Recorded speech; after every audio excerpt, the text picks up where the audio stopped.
6 గ్యారెంటీలకు సంబంధించి ఉమ్మడి మెదక్ జిల్లా వ్యాప్తంగా ప్రజాపాలన దరఖాస్తుల స్వీకరణ ప్రారంభమైంది. మొదటి రోజు దరఖాస్తులు అందజేసేందుకు భారీ సంఖ్యలో వార్డులకు ప్రజలు తరలిచ్చారు. ప్రజాపాలన ఫారంకు జతపరాల్సిన ఐడి కార్డుల విషయంలో కొద్దిగా గందరగోళం నెలకొంది. ఇక దీనిపై మరింత సమాచారం మా ప్రతినిధి అబ్దుల్ బాసిత్ అందిస్తారు. తెలంగాణ రాష్ట్రంలో అభయహస్తం ప్రజాపాలన మొదలైంది. ప్రజలకు కావాల్సిన అవసరాలను తీర్చేందుకు 6 గ్యారెంటీలతో కాంగ్రెస్ ప్రభుత్వం ముందుకొచ్చింది. ఈరోజు ప్రజాపాలన ప్రారంభించి రేషన్ కార్డులు, ప్లాట్లు, దానికి సంబంధించిన ఏవేవి ఉన్నాయో దరఖాస్తులు స్వీకరిస్తున్నారు. దాంట్లో భాగంగా కాంగ్రెస్ కార్యకర్తలు దగ్గరుండి లబ్ధిదారుల గురించి తమ ఫామ్లను నింపే విధంగా వాళ్ళు ప్రయత్నం చేస్తున్నారు. వాళ్ళతో అడిగి తెలుసుకుందాం. చెప్పండి సార్. తెలంగాణ రాష్ట్ర ప్రభుత్వం రేవంత్ రెడ్డి గారి ప్రభుత్వం వచ్చిన తర్వాత ఇందిరమ్మ రాజ్యం ఈరోజు కనబడ్డది. 10 సంవత్సరాల తర్వాత ఇందిరమ్మ కళ రాజ్యం ఈరోజు కనబడ్డది. రోటీ కపడ ఆవురు మకాన్ అనే దిశగా ఈరోజు స్థలం లేనికి స్థలంకు సంబంధించింది, జాగా లేనికి జాగా సంబంధించింది, అలాగే 500 రూపాయల గ్యాస్ సంబంధించింది, 2500 సంబంధించింది, ఒక గృహలక్ష్మి సంబంధించింది, అలాగే వితంతు పింఛన్లు.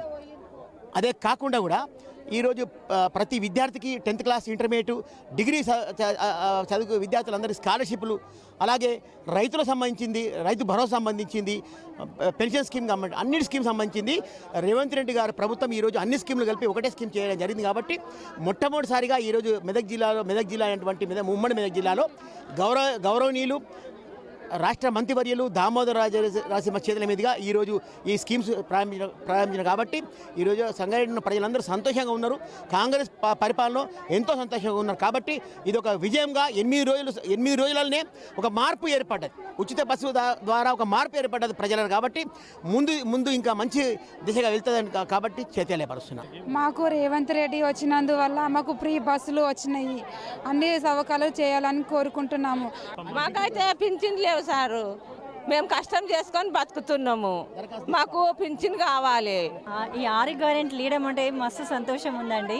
చాలా ప్రజా దర్బార్ పెట్టడం అంటే చాలా గ్రేట్ అండి. ఇటువంటి ప్రజాపాలన నేను ఎప్పుడు కూడా చూడలేను. చాలా మంచి అనిపిస్తుంది. మహిళలందరూ కూడా చాలా సంతోషంగా ఉన్నారు. మాకు ఇల్లు కావాలి. డబుల్ బెడ్రూమ్ లో లిస్ట్ లో పేరు వచ్చింది, ఇయ్యలేరు. ఇంద్రమ్మ పథకం నుండి ఇయ్యలేరు. మాకు ఇల్లు కావాలి. ఉండడానికి ఇల్లు లేదు. కిరాయిలో ఇంట్లో ఉంటున్నాం. ఈ దరఖాస్తుల స్వీకరణలో ప్రజల్లో కొంచెం సందిగ్ధత ఏర్పడింది. ఈ దరఖాస్తు ఈ రోజు నుంచి 6వ తేదీ వరకే అని చెప్పి గడువు పెట్టడం, దానివల్ల కొంతమంది ప్రజల్లో అపోహలు కలుగుతున్నాయి. ఆ అపోహలు ఉన్నాయా? దాంతో పాటు ఈ కార్యక్రమాన్ని ఎలా కొనసాగిస్తున్నారని స్థానిక ఎంఆర్ఓ షేక్ పరీన్ గారు ఉన్నారు, అడిగి తెలుసుకుందాం. చెప్పండి మేడం. ఈరోజు ప్రజాపాలనలో భాగంగా మనం సంగారెడ్డి మండల్ హెడ్ క్వార్టర్స్లో మున్సిపల్ కమిషనర్ గారి ఆధ్వర్యంలో ఇక్కడ ప్రోగ్రాం చేయటం జరుగుతుంది. గౌరవ మంత్రివర్యులు ఈ ప్రోగ్రాంని లాంఛనంగా ఇక్కడ లాంచ్ చేశారు. ఇందులో మనం కేవలం 3వ వార్డుకి సంబంధించినంత వరకు ఇక్కడ ఈ ప్రోగ్రాం అరేంజ్ చేయటం జరిగింది.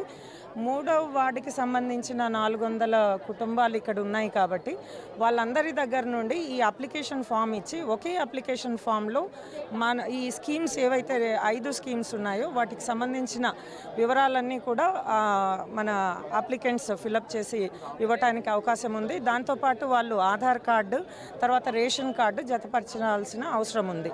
అదేవిధంగా ఎలక్ట్రిసిటీ బిల్లుకి సంబంధించి సర్వీస్ నంబర్స్ వాళ్ళకు ఇవ్వటం ఇబ్బంది అవుతుంది. కాబట్టి దానికి సంబంధించిన ఎలక్ట్రిసిటీ బిల్లు కూడా వాళ్ళు దానికి జతపరిస్తే సునాయాసంగా ఫామ్ ఫిలప్ చేస్తాము.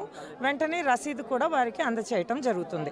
ఫామ్ నింపటంలో ఇబ్బంది లేకుండా ఉండటానికి ఇక్కడ ఆశా వర్కర్లు, అంగన్వాడీ టీచర్స్ ఉన్నారు, తర్వాత వార్డ్ ఆఫీసర్స్ ఉన్నారు, ఇతర సిబ్బంది కూడా వారందరికీ ఇక్కడ సపోర్టివ్గా సహాయం చేసి ఫామ్స్ కూడా ఫిలప్ చేయటం జరుగుతుంది.